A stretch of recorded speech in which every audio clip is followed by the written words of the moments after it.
அஸ்ஸலாமு அலைக்கும் வரஹ்மத்துல்லாஹி வபரகாத்துஹு.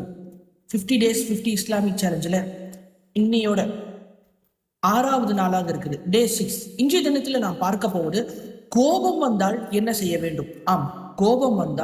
ஒருவருக்கு கோபம் வந்தால் அவர் நின்றிருந்தால் உட்கார்ந்து கொள்ள வேண்டும், உட்கார்ந்திருந்தால் உடனே அவர் படுத்துக் கொள்ள வேண்டும். முதலாவது விஷயம். இரண்டாவது விஷயம், அஊது பில்லாஹி மினஷ் ஷைத்தானிர் ரஜீம் என்பதாக அஊது பில்லாவை நாம் ஓதிக்கொள்ள வேண்டும். இரண்டாவதாக.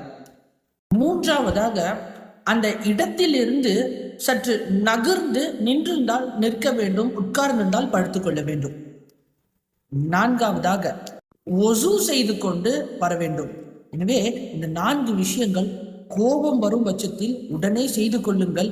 இன்ஷா அல்லாஹ் அந்த கோபத்தினால் ஏற்படும் விளைவுகளில் இருந்தும், அடுத்த முறை கோபம் வராமல் இருப்பதிலிருந்தும் அல்லாஹ் தஆலா உங்களையும் என்னையும் பாதுகாப்பானாக.